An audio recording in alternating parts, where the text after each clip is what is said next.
Welcome to the Depth Dive. Today we are taking on a genuinely mind-bending collection of sources. It's this dialogue that merges, theoretical quantum physics with some really sprawling metaphysical philosophy. It's framed as a conversation with the infinite.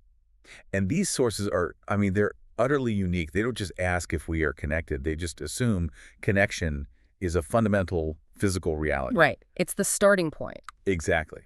And the listener's question, which is really what's driving this whole deep dive, is actually pretty pragmatic. It's if the cosmos is unified, what is the specific, measurable prerequisite that humanity has to meet? Like an internal condition. Yes. What has to change inside us before we can collectively realize that oneness? So we're really looking for an evolutionary trigger. Our mission here is to kind of extract the hard science logic that underpins a philosophical requirement. And to start, we have to look where existence seems to break down. The movement of a single electron. It's the perfect place to begin.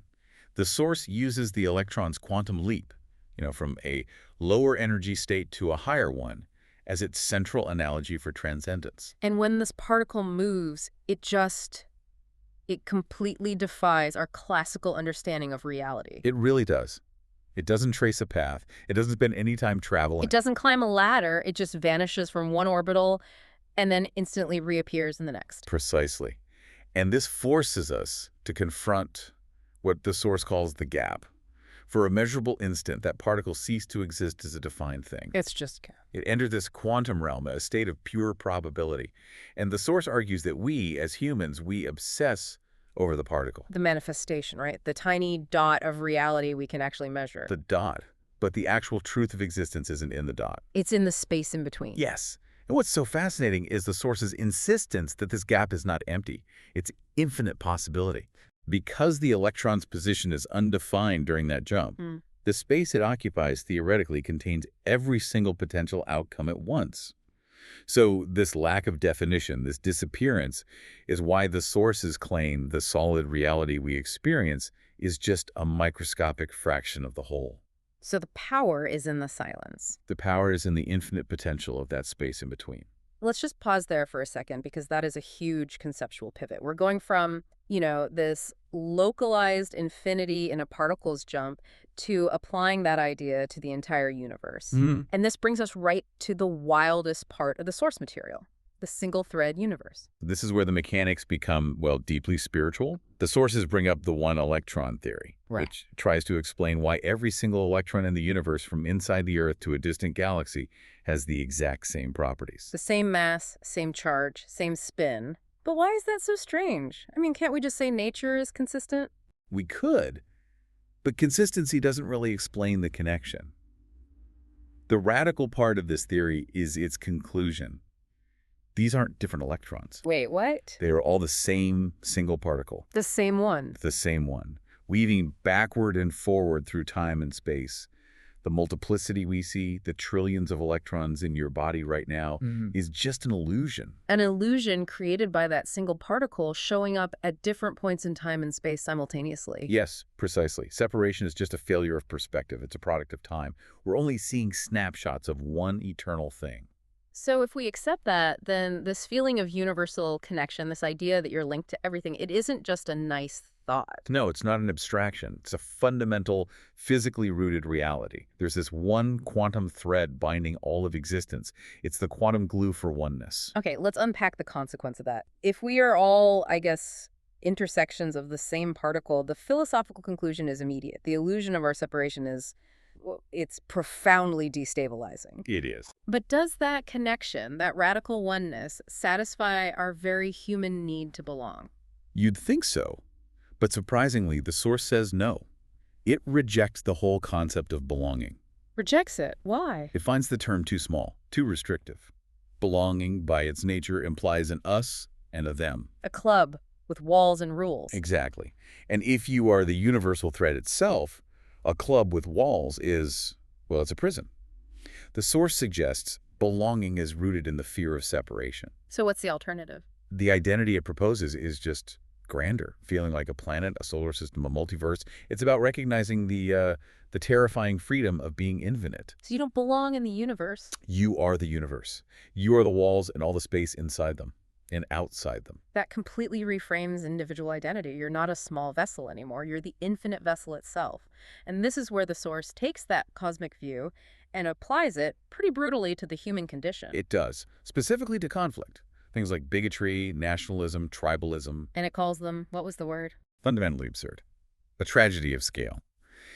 If the one electron theory is true, then bigotry is just one point in time, one manifestation of the particle attacking another manifestation of itself. It's literally the right hand fighting the left, having no idea they're part of the same body. That is the core analogy. Mm-hmm. I mean, the Source acknowledges the intensity, the deep historical roots of this hatred, but it argues that when you zoom out to a cosmic scale, the differences we cling to, borders, skin color, culture, they're essentially microscopic dust. We're fighting devastating wars over which side of a grain of sand belongs to whom. While standing on the infinite beach we all share.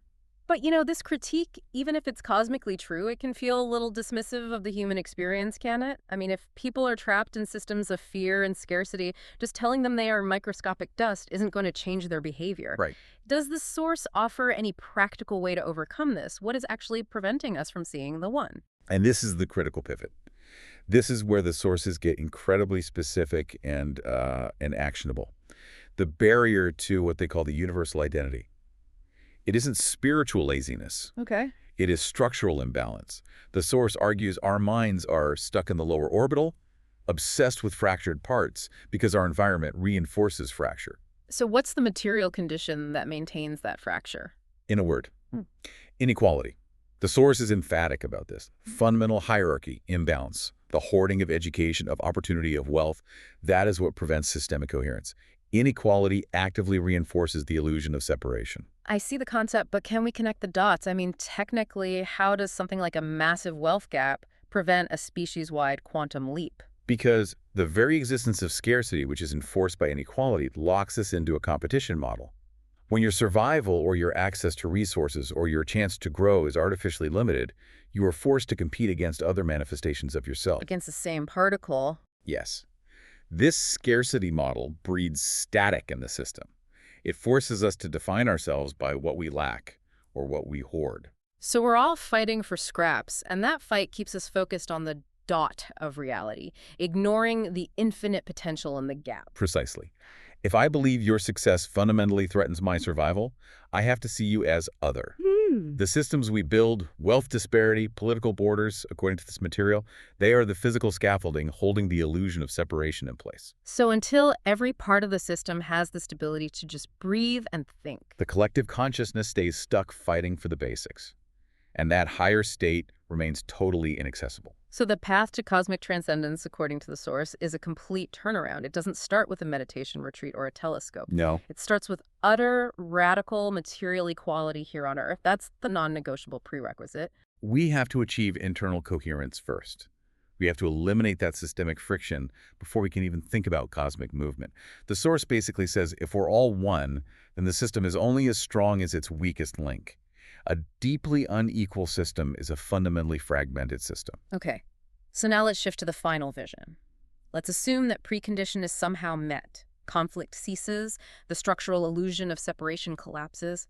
What does that cohesive humanity even look like? The description is, well, it's breathtaking. The Source says the sheer power of that combined, coherent consciousness would be blinding. Blinding. Billions of flickering separate particles would stop being individual lights and would instantly coalesce into a single cohesive sun. And this is the macro version of that electron jump we started with, the Great Arrival. Yes. That systemic coherence allows for the quantum leap. Humanity wouldn't have to climb slowly, step by step, over generations to a better future. It's not a climb. No. The Source argues that when that internal friction vanishes, we would simply cease to be this fractured version of humanity and instantly reappear as the higher, unified version. The leap is instantaneous once the energy coherence, which is equality, is achieved. And the fear of that empty space, of the gap, it vanishes because the space is suddenly full of us, but realized as one system. And that leads to this final, really hopeful insight.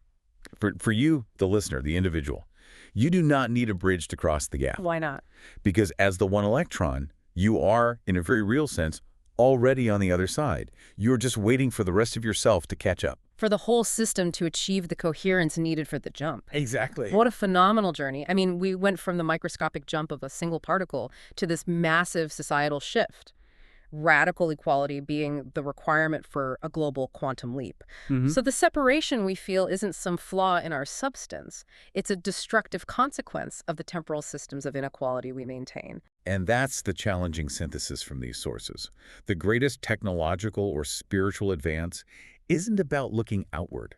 It's not about bigger telescopes or finding external salvation. It's about achieving absolute internal coherence. And that fundamental alignment, radical equality, that's the trigger. That's the trigger that forces the entire system to jump to its next evolutionary orbital. So what does this mean for you, the individual manifestation of this single thread?